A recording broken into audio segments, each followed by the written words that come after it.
go. Yeah. Hey, everybody. Welcome to the show. WWE Money in the Bank in the books. 2019. 2019. The winner, the Beast, Brock Lesnar. Nice surprise. I didn't see that one coming. Yeah, considering he wasn't in the match, it's a pretty big surprise, right? Just came in there, heard a lot of people, left. Yeah, that's Brock. Yeah, and by people, you don't really mean people in the match with Brock, You heard Ali, that's it. right? Yeah. He heard Ali, and I think he heard some cameramen. Brock Lesnar comes in towards the end of the match. Mustafa Ali or whatever his name is, he's there. He's at the top of the ladder. Brock Lesnar's music hits. Ali's got his hands on the briefcase. He could easily just unhook it, grab the case, go down, but he's just mesmerized at the sight of Brock Lesnar. He waits until Brock, stomps down to the ring. Brock pushes a ladder that's right there, pushes a ladder onto some camera guys, onto some people in the crowd. Yep. And then he pushes Ali off the ladder, and then he climbs the ladder, and he wins Money in the Bank. Another easy night and a big victory and a main event spot for the Beast incarnate Brock Lesnar, who now holds the Money in the Bank briefcase, which means he can challenge, I guess, Seth Rollins whenever he wants, and maybe whenever he wants will be at that Super Showdown. They announced a lot of the matches for that next card in Saudi Arabia on June 7th. They announced a lot of those tonight. And I could see Brock and Seth being one of them. They didn't announce Brock's match, and they haven't announced a match for Seth. So, yeah, it'll be interesting because was he even supposed to be in this match? I mean, it was supposed to be Sami Zayn. Sami Zayn couldn't show up, so there was an open spot for Raw. So it has to be Seth Rollins, right? Because that was the Raw spot that he took. I didn't realize that Brock can do that, but I guess Brock can do what he wants kind of thing. I'm sure Paul Heyman will explain it on Raw, so. yeah, well, I guess he took Sami Zayn's spot in the match. Maybe the WWE authorized it, and we didn't know about it, So he took out Sami Zayn. That's the thing, right? Maybe he did. Okay. Maybe it was him, because when Triple H... So Sami Zayn was supposed to be in Money in the Bank. If you didn't watch the pay-per-view, Sami Zayn was supposed to be in this thing. He gets taken out backstage. Right. Sami at first is really concerned that Braun Strowman's going to show up and beat him up. Right. Triple H is like, don't worry, he's not going to show up. He's been banned from the arena. Right. Right? Yeah. And then Sami Zayn is found hanging upside down. And they're like, oh, Sami Zayn's hurt. He got beat up, and somebody hung him upside down. And then Triple H sees Braun Strowman backstage, and he's like, hey, why'd you do that to Sami Zayn? And Braun's like, I don't know what you're talking about. And then Triple H is like, well, you're banned from the arena. And I'm like, well, wasn't he already banned from the arena? Didn't make a lot of sense. It was weird, yeah. So maybe Braun wasn't lying. Maybe Brock Lesnar was the one who attacked Sami Zayn and took him out. It just kind of sucks for Sami because he's never going to get a payback on Brock. I highly expect that will never happen. And he's just going to feud with Braun, and really just Brock gets an easy Money in the Bank that he doesn't really need. I mean, he'd probably beat Seth Rollins anyways, right? But yet now he's going to have another easy match where he doesn't really have to wrestle a match. Just do an easy cash-in whenever he wants. So how long is this going to last for Brock Lesnar? Well, do you think it's going to be a cash-in type deal where Brock just shows up at an opportune time and cashes in after a match? Or do you think it's going to be like, Seth Rollins, you beat me at WrestleMania, but now I have this briefcase and I challenge you at Super Showdown in 2 weeks? Well, this is the ultimate revenge because Seth Rollins did this to Brock Lesnar a couple of years ago at WrestleMania. So now Brock's going to repay him the favor now. He could probably do this in a match and pin the other guy, much like Seth Rollins did, and take the title. I think Brock's probably going to do that. Yes, that would be revenge, and it would be some good storytelling from the WWE. If they think about this, they have to really think about this, obviously. Yeah, that would be some really smart moves. I don't know if they're going to make that move. I don't know if their storytelling is that sound. In fact, I know it's not, right? Probably not. So I think it's probably going to be Brock and Seth at Super Showdown. I think Brock just uses this as a rematch opportunity against Seth to get back what was once his, the Universal title that he lost at WrestleMania. Either way, I enjoyed the main event. I thought it was a great, exciting match. A lot of great spots. I thought Andrade, thought Finn Balor, they took a lot of great bumps, a lot of great risks in that match. Ricochet as well. And even Baron Corbin, I thought, had a solid match. That great chokeslam he gave to Ali. The chokeslam to Ali was pretty good. What else did he really do, though, Baron? He took a couple good bumps. So the Andrade sunset flip powerbomb on Finn Balor. The moment of the night, I think. Yeah. Without question. Bump of the night. Yeah. We thought Kevin Owens was maybe going to have bump of the night when Kofi Kingston did that double knee and brought him down on the ring apron there. Yeah. That was rough. I felt that. Yeah. But definitely the Ali sunset or the Andrade sunset flip powerbomb on Finn Balor, both for Finn and for Andrade, looked super rough. Andrade took a couple rough moves in that match, as did Finn Balor. Finn took 3 ladder bumps. Makes sense. At least, right? Like, man. Yeah, well, it makes sense. You know, Finn and Andrade are the guys that are going to carry that match. Ali had a really good performance, too. Yep. Those were the guys, really. Finn, Ali, Andrade. The rest of the match, you know, Randy didn't do that much. Drew didn't do a ton. Baron didn't do a ton. We didn't really expect them to do a lot. But you expect that, though, and you'd expect, they'd probably win. And when they didn't win, I thought it was a great surprise because it really seemed like one of those guys would win the match for sure. Well, yeah, when Brock Lesnar shows up, you're like, oh, my God, Brock's about to win this thing, and then he does.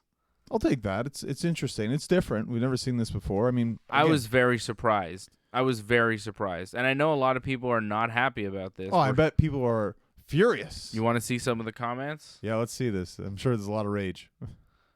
Bob Cote, for God's sake, Lesnar must have some great blackmail picks on McMahon. I think Vince just likes Brock. That's it. Darcel Reddick says WWE needed this show. Wally Byrne says Brock is going to use the case to cash in on DC during his fight with Stipe. That'd be a smart move on Brock's part, although I don't think the Money in the Bank briefcase rules apply to the UFC, unfortunately. And Alex Terrace wants to know, Johnny North, when are you coming to the WWE? How awesome would that be? That's always been my idea, you know. Just be a random person in the crowd, like an Enzo Amore and Big Cass type of scenario, where you're in the crowd, you jump the barrier when everybody's down, you run up the ladder real quick, you grab the briefcase, you're on live TV. What are they going to do? I mean, they're going to tackle you and beat you up and probably restart the match, but, like, it'd be kind of fun to do. I'm not saying that you should do it because obviously a dumb move. Do not do that. Yeah, nobody. But, like... you know, that guy who attacked Bret Hart at the Hall of Fame, a smarter move for him would have been to try and get Money in the Bank, because at least then you could earn yourself a title shot, brother. Yeah, I'm definitely not going to do something like that. I respect WWE enough not to do something like that. That's not how you get your way into WWE. No, not at all. Yeah. I'm going to do what I'm doing, and I think that if it works, it works. It doesn't, it doesn't. But, yeah, I'd rather do that than spend a night in jail. Yeah, well, even though our buddy here, Alex Terrace, says you should have been the guy to win at Money in the Bank, John. Thank you. I'm glad you didn't buy a ticket and then jump the barricade. Brock Lesnar, I guess, was authorized to be there.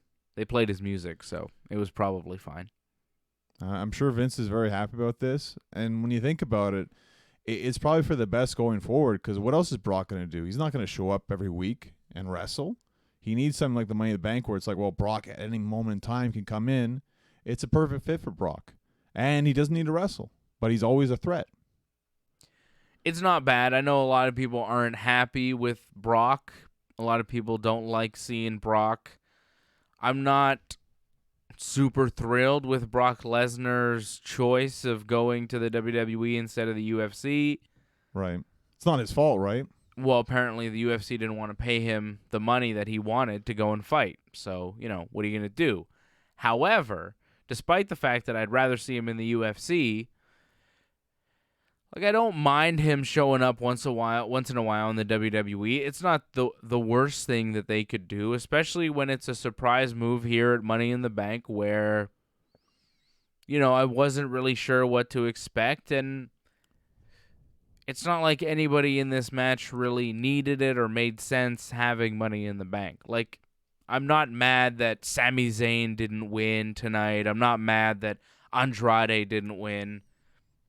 Brock winning tonight is fine. I thought Drew McIntyre was probably going to win, It looked like it, yeah. And then he didn't, so that was good. I thought Brock over Drew. Yeah, I'm down with Brock over Drew. And you figured Brock was going to come back soon anyways for that Saudi Arabia show, so this is a good way to bring him back. It makes sense. I think we did talk about Brock potentially showing up maybe during a Seth and AJ match or something, and instead he showed up and won Money in the Bank. It's better, actually, I think, in the end. We actually speculated that we thought maybe Sammy was a ruse, that no one actually beat him up, and that he would come back at the end, and Sammy would win Money in the Bank. Yeah. Or something like this would happen where the actual guy would come out. We speculated maybe it would be Bray Wyatt. Thankfully, not Bray Wyatt. I think Brock's, again, a better choice out of all the choices there could have been. Well, I was a bit disappointed that Sami Zayn didn't win Money in the Bank, right? Like, right. It would have been cool. Sammy got taken out, had Sammy come back at the end and won. I would have been fine with that. I would have enjoyed that. I think more than Brock. Because Brock, it's kind of like, okay, you win Money in the Bank, and it's a one-shot deal. You wrestle Seth at Super Showdown, and then we don't see you again till SummerSlam, right? Right. With Sammy, you could have had a real storyline where Sammy threatens to cash in the Money in the Bank. Sammy's a real cowardly heel. He's a good guy to kind of threaten Seth and mess with Seth and threaten him with that Money in the Bank. Yeah. But they're not going in that direction. I thought that you could have a real storyline and you could do something more with Sami Zayn had you given him Money in the Bank. With Brock, it's like, okay, but I would have accepted Brock Lesnar getting the shot at Seth Rollins at Super Showdown without the briefcase. Mm-hmm. Right? Like, right. He doesn't need it. It didn't make Brock Lesnar into a bigger star to win Money in the Bank. It was a cool surprise. It was a nice way to finish the pay-per-view. Yeah. But Money in the Bank happens once a year, and it's a way to elevate somebody, and they didn't elevate anyone in this match. Like, I'm impressed with Andrade. Yeah. I'm a bigger Andrade fan now. Right. I was a pretty big Andrade fan before, but now it's like, man, you put him in a big match scenario, this guy could do some crazy things. He's willing to really put his body on the line. Finn, you already know with Finn, right? It's not his first time. Finn is amazing.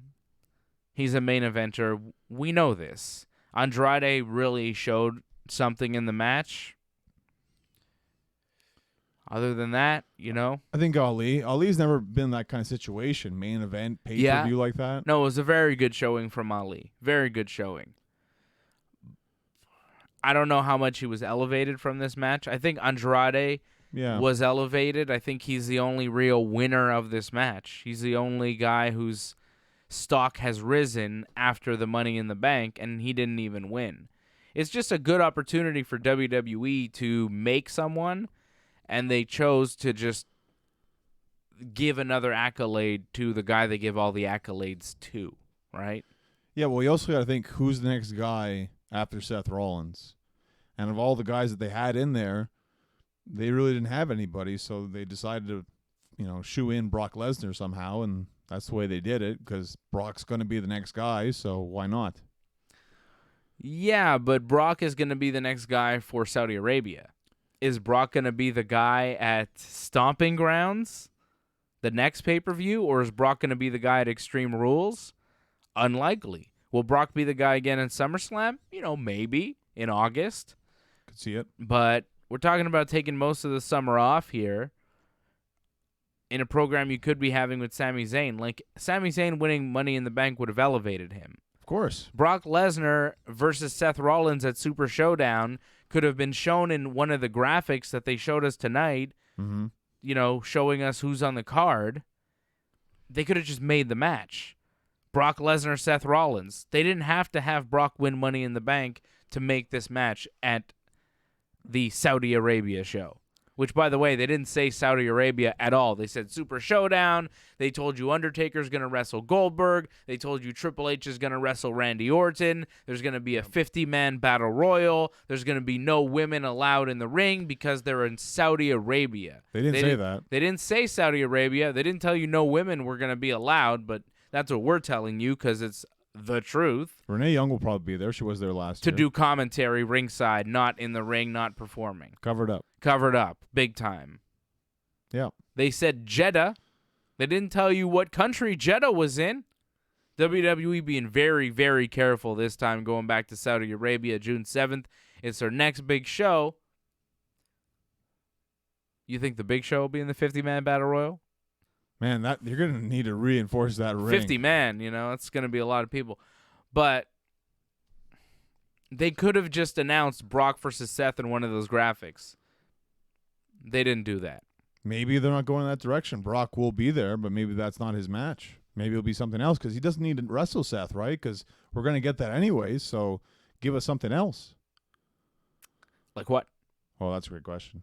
Wow, I mean, they booked Braun versus Bobby Lashley now because Bobby Lashley, Brock Lesnar. I would have loved to seen that, but maybe SummerSlam. Because they're both heels. It's tough. It's tough to book that right now. Maybe you could do Brock. I was going to say Brock and Finn, but it doesn't make sense. Different shows. He's already set in a match. It's tough, actually. Where would you put Brock? Maybe in the Battle Royal, I guess? No. Brock's too big of a star for Battle Royal. Brock and Seth is the only option here, John. I guess. Unless you want to do Brock and AJ. Because, they've had a match before. It was very good. It was very good, yeah. You could just do Brock and AJ Styles. That's a marquee matchup. That, to me, Brock and Seth for the Universal title or Brock versus AJ.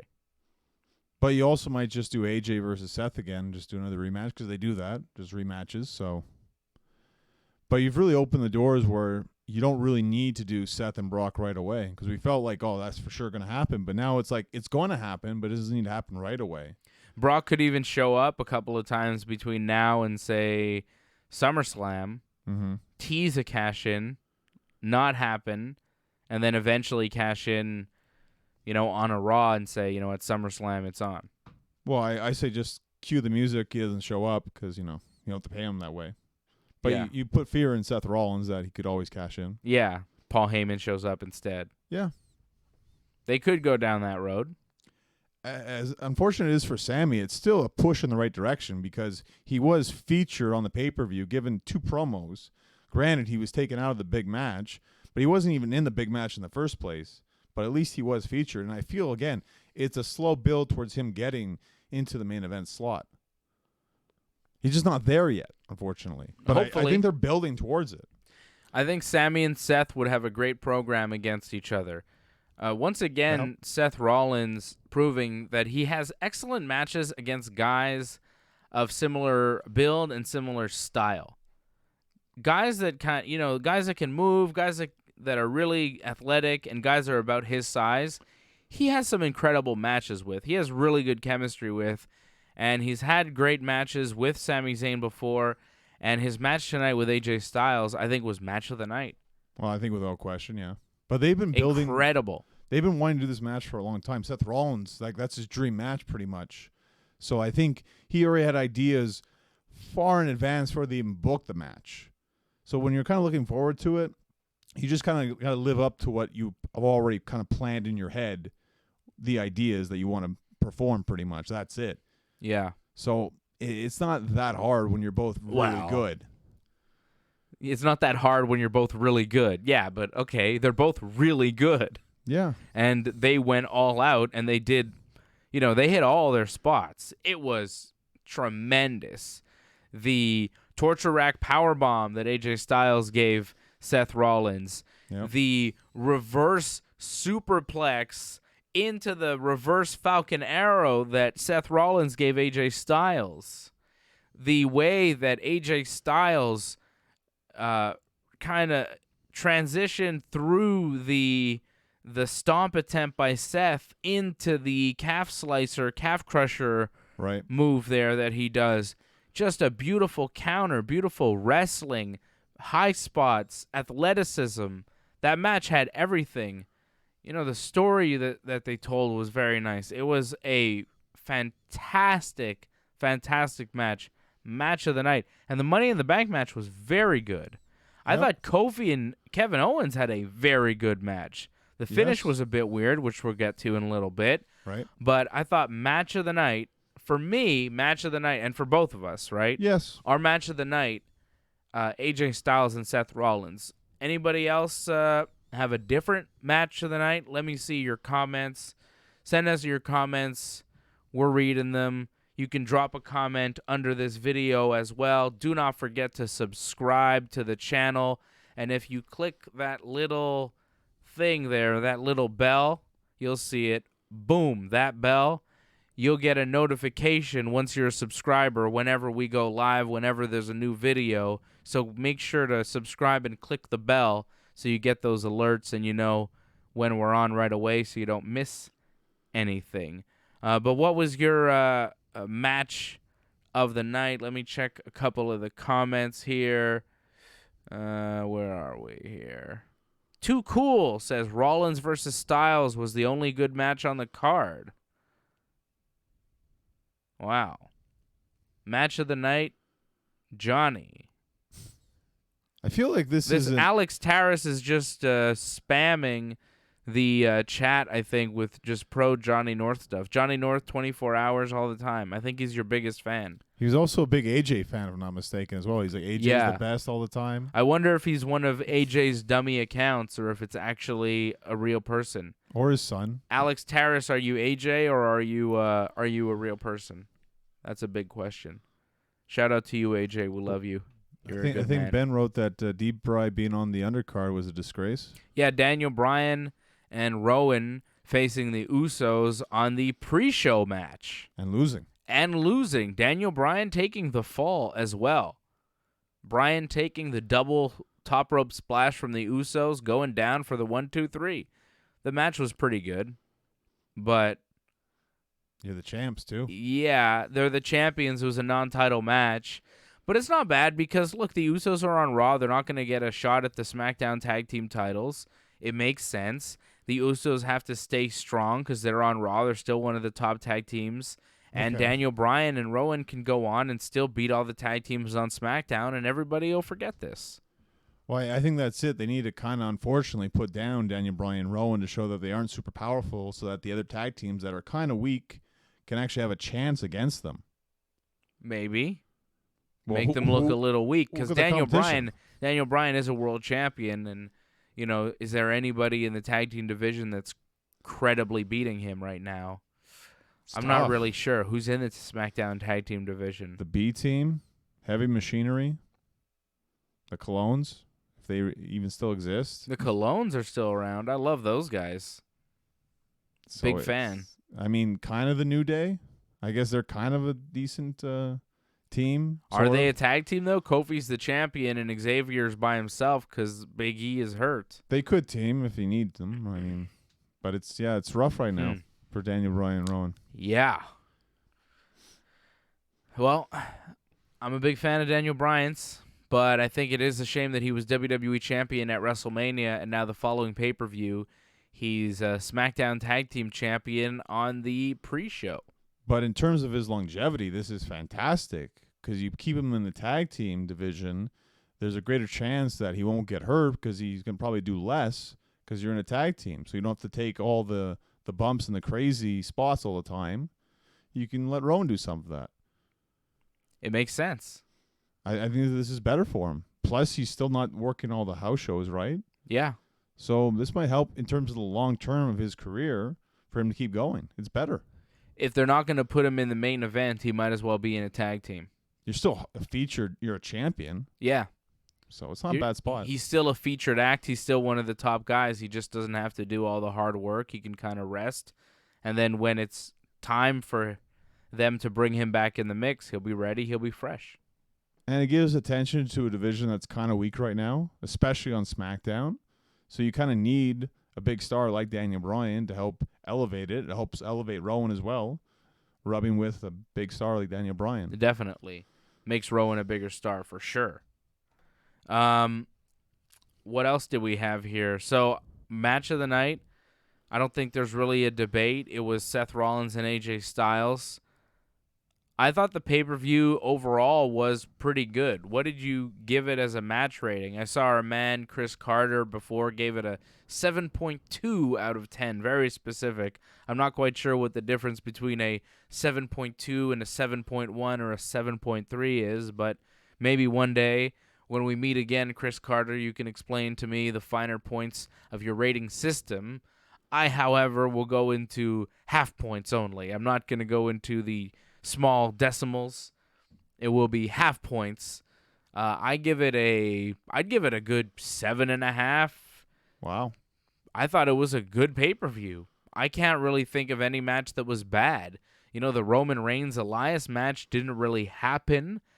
Elias hit Roman with a guitar backstage, comes out, does his whole long promo. He starts to walk back to the backstage, and Roman shows up finally, hits a Superman punch. Elias stumbles into the ring. The referee rings the bell. Roman hits a spear, 1, 2, 3, and we're done.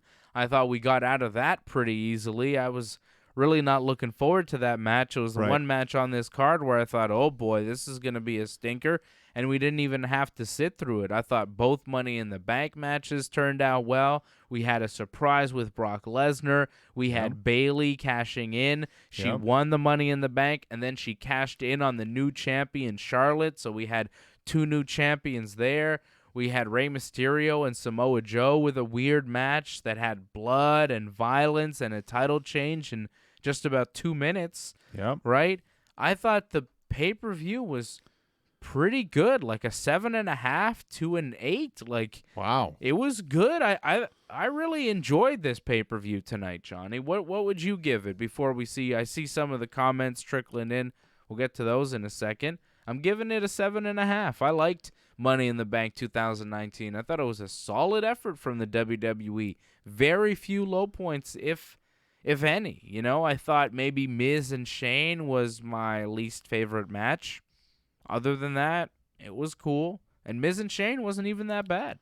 No, it wasn't that bad. I just thought overall it was above average, but I thought a 6 on 10. Okay. I thought it started off very strong. I thought the women's ladder match definitely delivered without question. I just thought it started to tail off a little bit after the Shane and Miz match. It just felt like it wasn't as exciting. And it's hard, too, when you start off with these matches where there's ladders and there's blood and there's a cage match.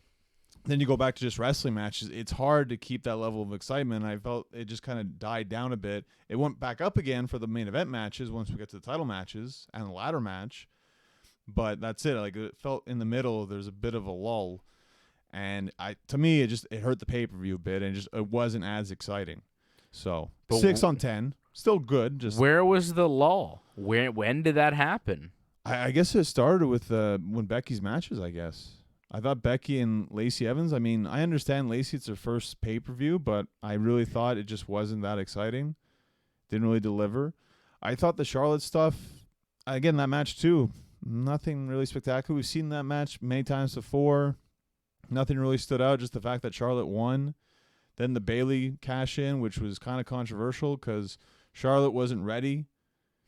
Like, you're supposed to check on her. She didn't stand up. I mean, there was a couple ref botches where the refs should have been more on the ball with what was going on. 3, yeah. 3 times where they buried the referees, right? They deserved it in some cases. In that case, they deserved to be buried. Well, I want to talk about that in a second. Let's talk about the ref burials in a second, but let's see some of the comments here. I'm seeing a lot of people giving their rankings. You give it a 6. Yep. I gave it a 7.5. Antoinette is with you. She's giving it a 6. Alex Terrace says 6, but if Johnny North was there, 10. He's a really big Johnny North fan. He says he's not AJ. He's a big AJ and a big Johnny North fan. He doesn't seem to be a big Dave Simon fan, which, like, you know. That's growing. The anti-Dave Simon movement's growing. Yeah, okay. I don't like it. Paul M says 7 out of 10. Bob Cote says 7.5 out of 10. He's with me. Ben Dussault, he says he's surprising himself. He gives it an 8. Jenny D says very enjoyable, 8 out of 10. People liked it, Generally, Wow. between 7 and 8 is what people are giving this thing, and I'm right there with all of you. I thought this was a good pay-per-view tonight from the WWE. Certainly helps that we haven't had a pay-per-view since WrestleMania. It's been about 6 weeks. We've had a nice while to build this thing, and they brought it tonight. Well, Everybody brought it. People were working very hard. Like, you could tell people were looking for their opportunities, and they were making sure that they were seen. The women all worked hard in the Money in the Bank match. The men mostly all worked very hard in the Money in the Bank match. Like, a lot of those people don't get the time to shine on pay-per-view, don't get those big opportunities, those big matches. Yeah. And they made the most out of it. They tried very hard. So I was happy with it. I was happy with the effort. And the WWE giving those people the time to put in that effort and to showcase what they can do. Like a Ricochet, like an Andrade, like a Dana Brooke. Yes, Dana, without question. Dana Brooke looked great in the Money in the Bank match tonight. But still some people were upset, though. I know our friend Andy from the UK, tuned out, I think, a couple of matches in. He's just like, I've had enough of this. Well, it's like 3 a.m. out there. That's it, too. It's kind of late, so it's got to be really good to keep him interested, but they just couldn't keep him going. And it was kind of around that point, too. It was around that Becky matches where he's just like, I've had enough of this. This is bad. Yeah.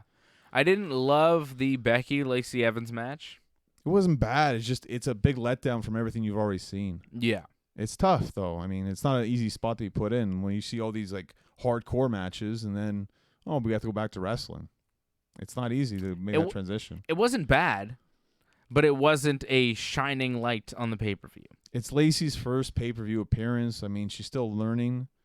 And she's not bad, but, I mean, you see she's still developing her character, still developing, her repertoire in the ring, what she's going to do, what she's not going to do. Yeah. I mean, it's a growing process with that, and I think she's going to get better over time. I think it's great to see new talent from WWE, something fresh and different. Definitely better than seeing Charlotte and Becky over and over again, but it's a pay-per-view, and you expect the best of the best, and it wasn't that. She went for a sliced bread at one point, Lacey. Yep. It didn't work out. She's trying, though. I mean, Botchamania. There was a lot of botchamania, mainly on the referees tonight, but yeah. Yeah, I don't know. But it was weird that she botched the sliced bread and then they showed a replay of it. They do that a lot for some reason. They replay botches. Why would you replay the botch? Because they kind of play it into the story. It's like, she didn't win because she didn't perform this right, and we'll show you how. If she would, she didn't get all of it. Yeah, exactly. So dumb, so dumb. Okay, so Charlotte beat Becky.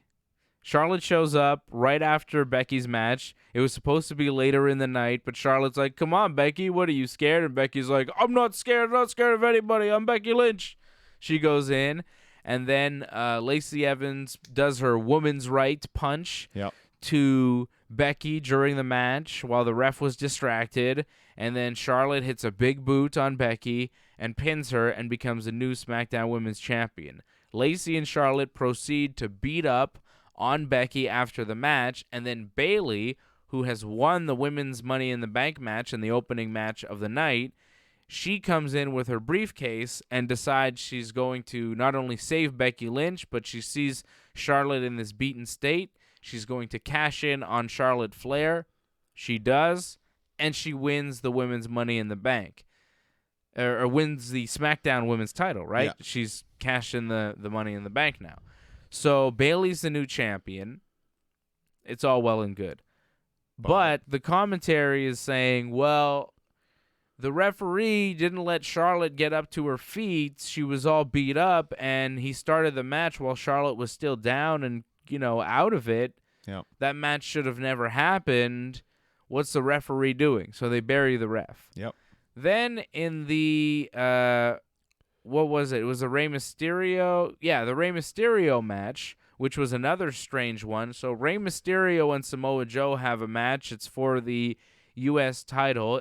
It's very violent. They're hitting each other very hard, kicking each other very hard.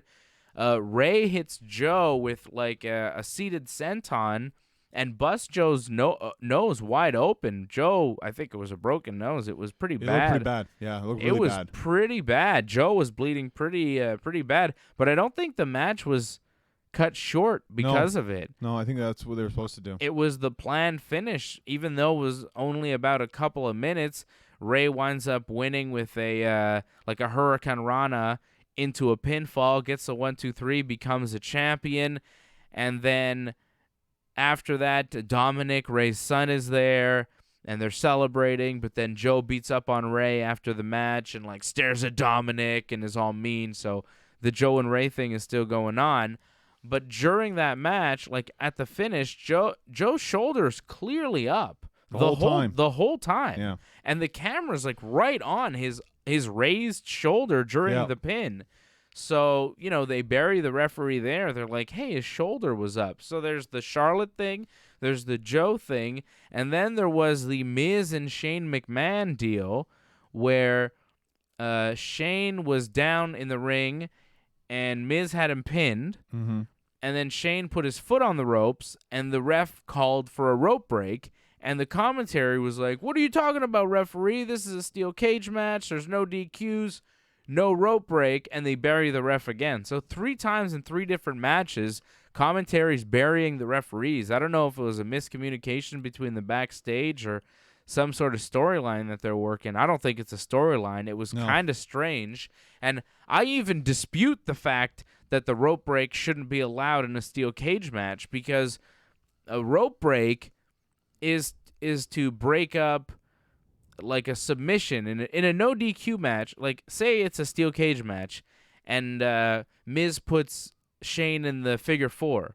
If Shane grabs the ropes, Miz doesn't have to let go because the ref counts to 5. If he counts to 5, normally what would happen is Miz would be disqualified. But because there's no DQ, the ref can't really do anything once he counts to 5 and Shane is still holding on to the ropes. However, if Shane has his foot on the ropes and Miz pins him, Miz doesn't get disqualified in a normal match. Right. It's just no pinfall. So a no DQ and a rope break, those 2 rules are separate. And I even gave the example to you when we were watching. I was like, in a video game, when you're setting up the rules for a match, and you know this, when you're setting up the rules for a match, it's like, okay, do you want DQ, disqualifications, on or off?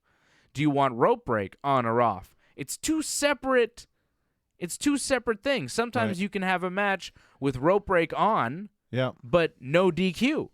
So you can hit him with a steel chair, but, even in the video game, like, if you put a submission on and they touch the ropes, they break it up. You can't win that way. Right. So I don't know why they buried the referee on that, but that's real technical, like, wrestling rules and the rules of pro wrestling and stuff. And it doesn't really matter, but we did think it was weird that they kept burying the refs like 3 times during the night in 3 different matches. And Joe's shoulder clearly up. That was bizarre. There was another time, too, in the Lacey Evans-Becky match as well. There was, like, clearly a pin for Lacey, and the ref, for some reason, said shoulder was up, but it wasn't up. Yeah. And went to the other side for whatever reason. And then when he did, Becky rolled out and put her in the disarmer, and that was the finish of the match. Right, but it was awkward. Yeah, because Lacey had her down, and the ref wasn't counting. He was just kind of looking and standing and then running around and waiting for Becky to reverse out of it. I think maybe he Bizarre referee. Is it new ref? It's not new refs. No, I think it was what's the name? Jack Doan, who I don't think he was involved in any of those matches though. No, he was in the later ones. I found. No. He was involved in the maybe the Miz Shane match. Okay, yeah, he was in that one, sure. But like he was only involved in Charlotte and Becky. He was involved in the Lacey and Becky right, but match. he was the referee for Charlotte and Becky during the cash-in. That's true. Yeah. So that's on him. Jack Doan is the senior referee. Yeah. He's the Hebner of 2019, right? He's been there since, who knows, like forever. Yeah, it's odd. I don't understand the logic of the officiating tonight. It didn't make a lot of sense. Yeah. But it's not just on the officials. It's also on WWE because I feel WWE doesn't even know their own rules. I think a lot of the times they don't. I feel like maybe some of the writers don't know all the rules and they don't think it through, and then they're like, what? And then I think there's a lot of miscommunication between a lot of different heads. Like who's ever booking the matches, putting them together, and who's writing the matches as well. A lot of them don't like talk to each other. They're just like, okay, you guys doing this. This guy's in charge of it. You guys take care of it, and they take care of it, but they don't converse really. And like, okay, we're doing this. They just kind of do their own little things, and you could tell it's kind of just sporadic how things end sometimes. It's a little disjointed. Like the matches. Like, whoever is getting all the matches at the end of it is not really thinking through, like, oh, this is happening in this match, this is happening in this match, this is happening in this match. There's too many referee screw-ups here tonight. Right. We got to do less of these, right? And it's like they're not paying attention. Speaking of confusing and not paying attention, so the women's Money in the Bank ladder match I thought was really good. We talked about it. You know, everybody had a good performance pretty much in that thing. Naomi, I thought, looked great. Ember Moon looked great. I really liked Naomi's new gear and new look. Look cool. Her hair and her bumblebee outfit, I thought she looked really cool. The one thing I didn't understand, though, is the Carmella injury angle that they did.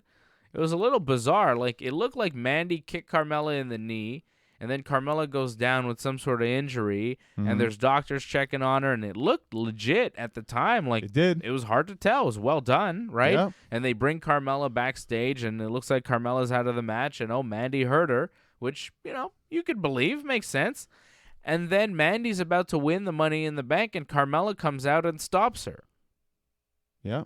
Doesn't win, because Sonya comes out. But Carmella doesn't win, and Mandy doesn't win, and that was it.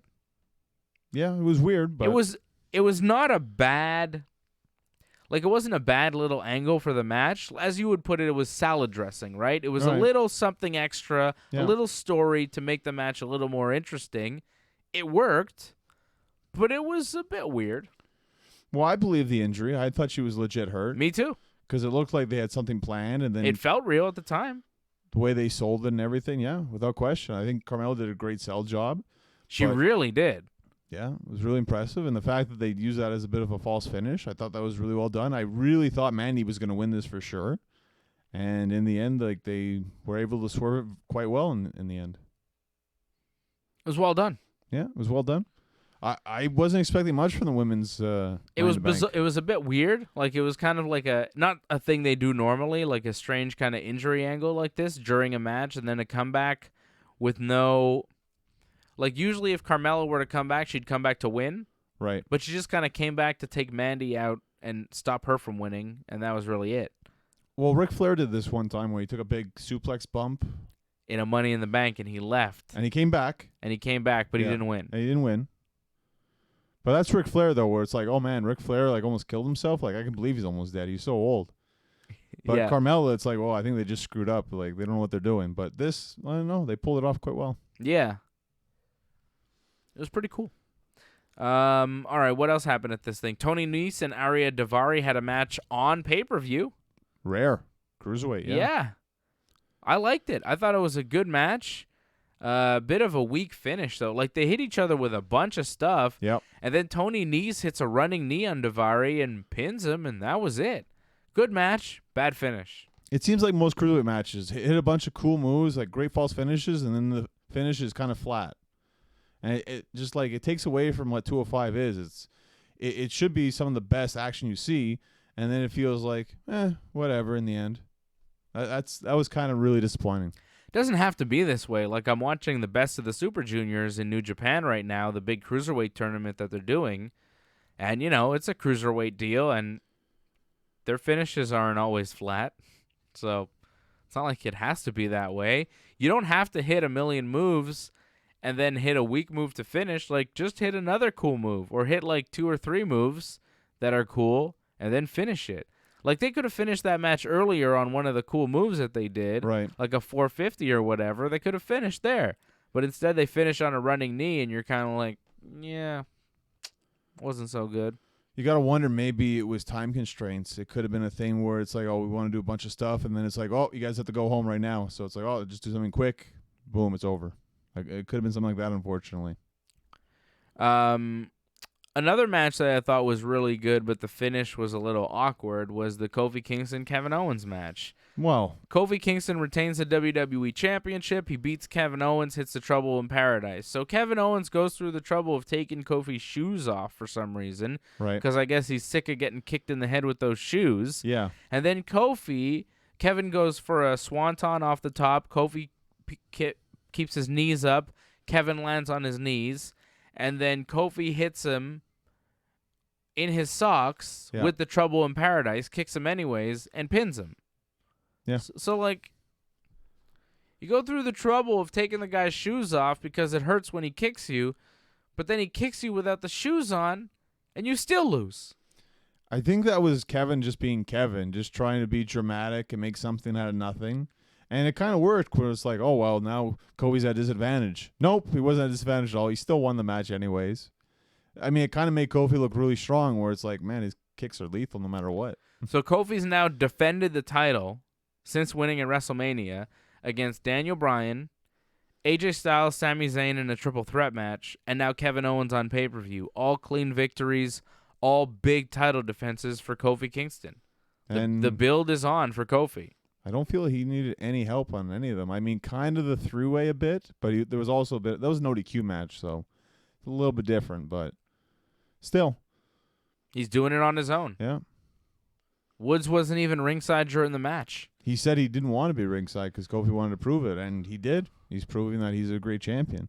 The match was very good. It was good. It was a tough spot to be in because you just saw Seth Rollins and AJ Styles, and they blew it away. It was really tough. I thought they did a good job because it was a different kind of match where I found AJ and Seth, it was more of a back and forth kind of thing. This was more traditional. It's more good guy versus bad guy, Kevin playing it up. And they had some great spots, but they played it out a bit more than AJ and Seth, where that was more, you do a move, I do a move, I'm going to counter your move kind of thing. Yeah. It was more of an athletic wrestling contest. Kofi and Kevin told more of a story. I think it works both ways. But it's still very athletic at the same time. I thought, Kofi and Kevin was a very close second best match of the night. Which is very difficult considering their The Money spot. in the Bank was so good, too. And, they had a tough spot between that AJ Seth match that was incredible and then the men's Money in the Bank. They were sandwiched between that. They're kind of the down spot of the pay-per-view, right. But they still killed it. To have the crowd still invested in your match like that, it says a lot for the performers because usually we've seen it Dean Ambrose, Seth Rollins, how the crowd just can die right away if the people are invested in your stuff. And it just goes to show you how good Kevin Owens and Kofi are to keep the crowd going even after they see an amazing performance. Because I feel it was AJ and Daniel at TLC, and then you saw Seth and AJ, and it was just such a downer watching Seth and Dean Ambrose. Yeah, well, Seth and Dean Ambrose, it's not quite Seth and AJ or Kofi and Kevin, right? So Kofi Kingston, still WWE champion, beats Kevin Owens here tonight. You think Kevin Owens gets a rematch at this point? Like, he's had his match, he's lost. Right, but we have the pay-per-view, in 2 weeks? 2 weeks. So I could see it just happen. He just needs to win one match. He's, bam, number one contender again. Why not? I mean, who else? Maybe Randy Orton. You could shoehorn him in there, but I say do Kevin again. I think it's a little too short notice to get Randy in there. Oh, Randy's also wrestling Triple H, so it doesn't make sense. No, Randy's already at that Super Showdown wrestling Triple H, which no one wants to see except maybe you. No, I really don't want to see it. You don't even want to see it. It's one of the worst matches for Randy because Triple H makes Randy look bad.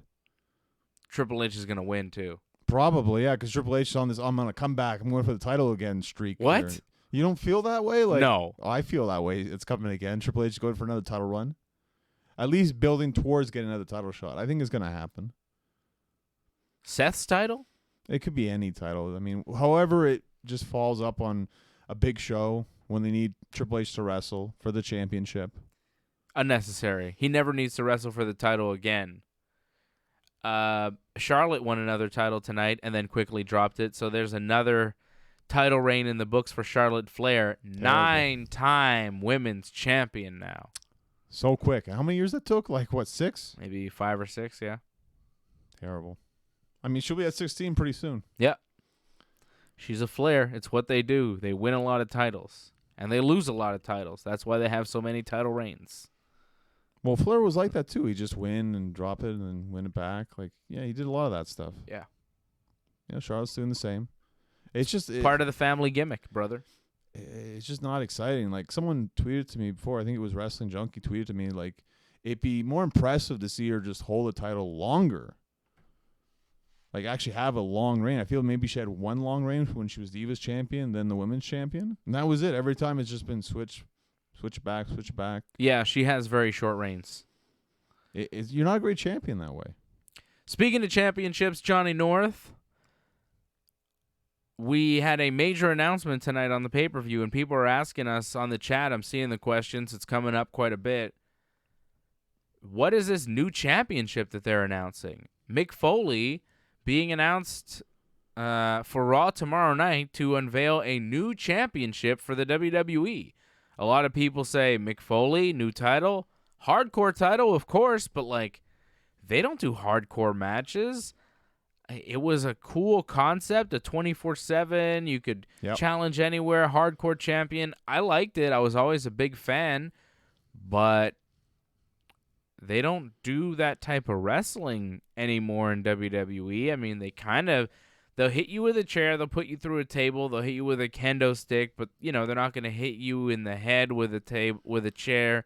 They're not going to put you through a flaming table. They're not going to I don't know. It's not quite hardcore wrestling like it used to be, and to have a hardcore title now, I'm not sure would work, but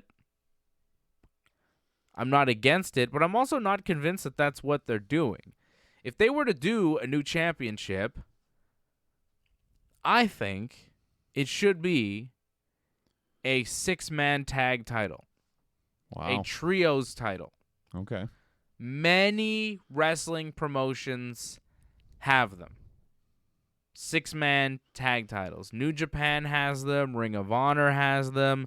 Many different indie promotions have. AAA. Many promotions around the world. In fact, I'd say most major promotions around the world have 6-man tag titles. And the WWE gives us so many 6-man tag matches on Raw and SmackDown, and they have so many 3-person groups that they always pump out there. Right. I think making championships for those groups would be beneficial for the whole company and for their TV shows. It would make you have a reason to pay attention during those 6-man tag matches, which are usually a bore. Right? They're boring. Yes. They mean nothing.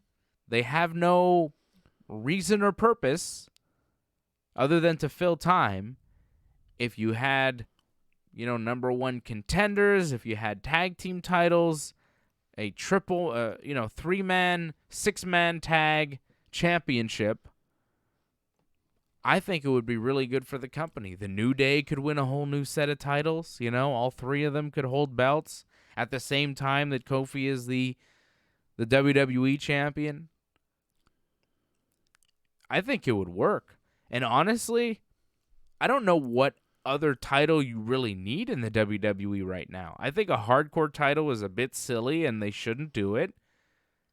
I think a 6-man title is the only thing you need, unless you're going to do like a women's intercontinental. Ooh, I don't know about that. But already you have, you've split up the titles now on both shows. Becky's the Raw champion. Bayley, is the SmackDown champion. Yeah. And you have tag team champions that weren't even booked on the pay-per-view tonight, right? The Iconics weren't even there. So I don't know if you need another women's title right now. You just introduced the tag titles. Give us 6-man men's tag team championship.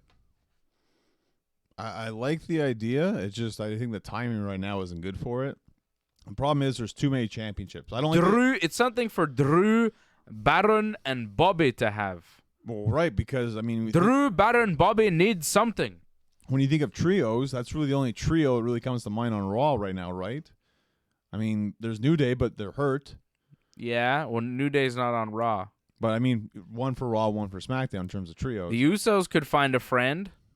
I suppose. Roman, yeah, sure, whatever. I mean, they could do that, but I'm just saying you're scrambling when you're looking for trios right now. It's not a strong time for trios. And if there's going to be a new championship, it needs to be on both shows. This needs to be a champion that goes to both shows because it's too much to have a championship like a trios for Raw and SmackDown when you're already having a tough time for Raw and SmackDown with tag team titles. Seeing a comment here from Chris Carter who says it's not a new title, it's the NXT champion who'll be allowed to come up and down between the two shows.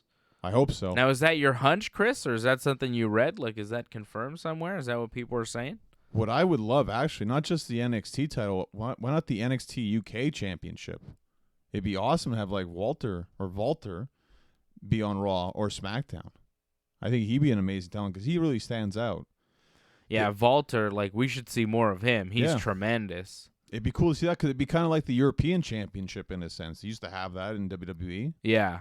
So it'd be kind of cool if we had that instead of like a hardcore championship, which I feel like it's going to be, though, because it's Mick Foley. It just makes sense. Yeah, but I feel like they're using Mick Foley as a bit of a swerve. Like, everybody's going to think it's a hardcore title, but not really. Then why Mick Foley? Like, just to swerve it? I don't think it's worth it. I think it's just to bring it back because he was the first one, and they kind of like retired him with the title, so he's the one to bring it back out of retirement. I think it just makes a lot of sense. And the 24/7 rule, I think it was one of the most entertaining parts about WWE television. It doesn't need to be extreme hardcore, just the goofy hardcore. I think that's what people want to see. I mean, if you look at tonight, it's the hardcore matches that sold the pay-per-view. I'm seeing no word right now on what the new title is going to be. There's no rumors out there. There's no reports. I could see it being a hardcore title. I'm not against the idea.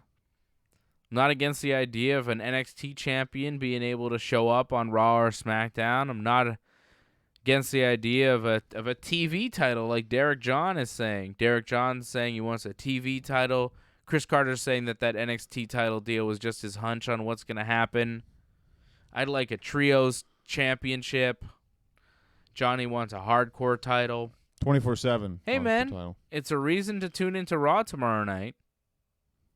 Apparently, PW Insider is saying that when Samoa Joe's nose was broken and all the blood showed up, that's why they called the match early. That's apparently what one report is saying. PW Insider, they're saying that is the deal, but internet reporting, wrestling reporting is not always 100% accurate. They don't always get the story, and I'm not sure that that's true. Like, it's possible.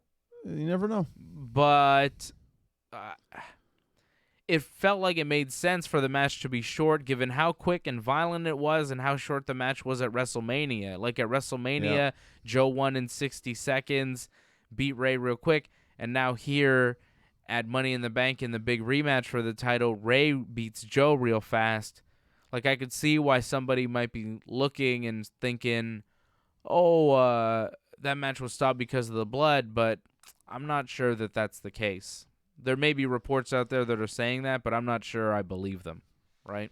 I mean, there was I don't believe all the reports. Just because somebody writes it on their website that you have to pay for doesn't mean it's true. There was different reports about WrestleMania that Ray was hurt. No, he wasn't hurt. They just wanted a quick match. There was many different reports. I mean, only they know, and only WWE really knows backstage, like, what was the real plan, like, if they actually called an audible or not. In the end, I think it made sense in terms of the ongoing story with Ray and Samoa Joe, that Dominic was there, and he put the beat down on Dominic, and now Ray's the champion, so now it's kind of 1-1 in a sense, so now they're going to do another match.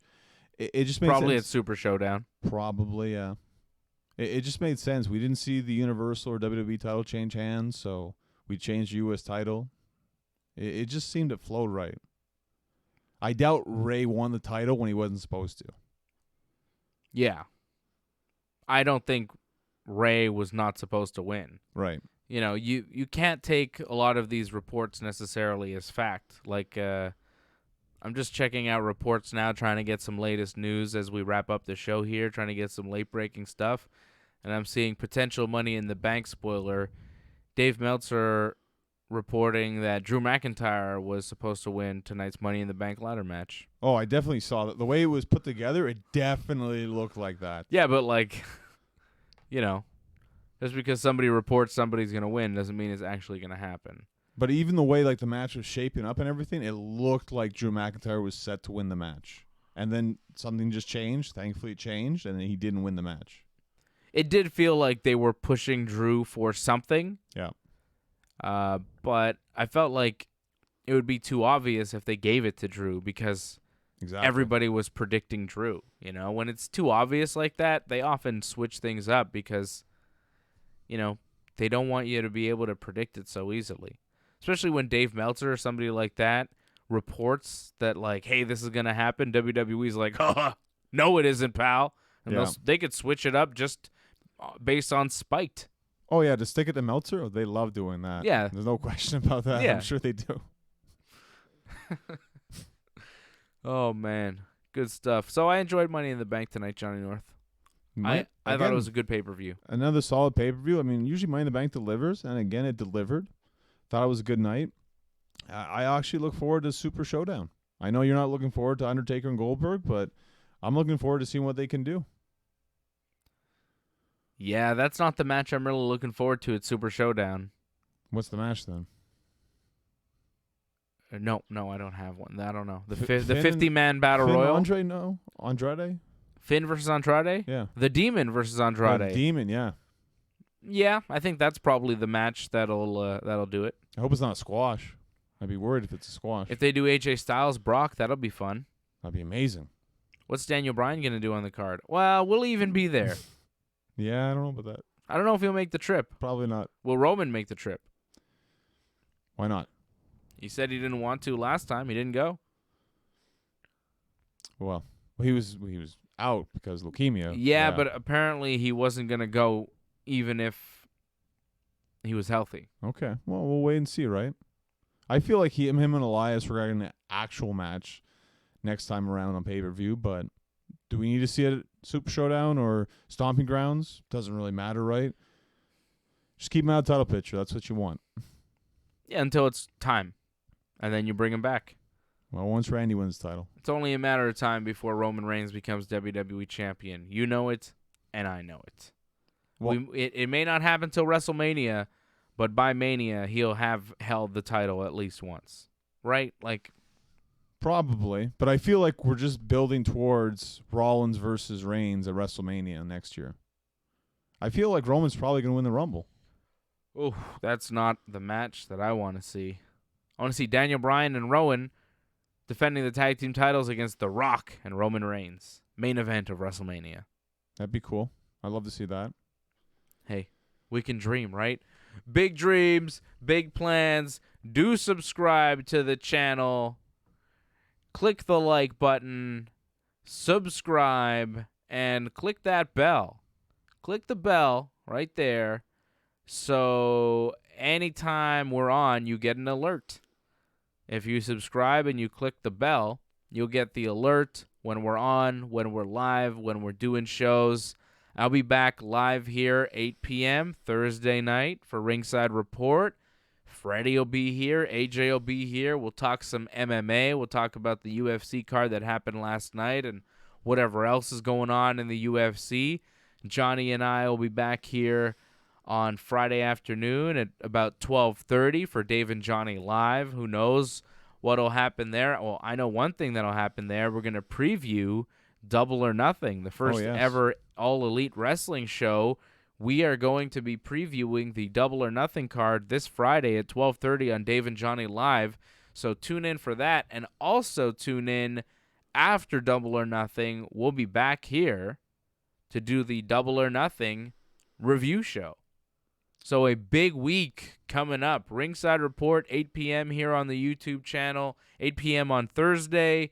Dave and Johnny Live, the Double or Nothing preview, 12:30 p.m. on Friday. And then right after Double or Nothing on Saturday, May 25th, Johnny and I live for the Double or Nothing wrap-up post-show. So it begins again. Yeah, it never stops. The pro wrestling keeps on going. I think the best of the Super Juniors are taking a break until Wednesday, so I got a little break of wrestling. I've been watching wrestling all day, catching up on the Super Juniors and then Money in the Bank. Wow.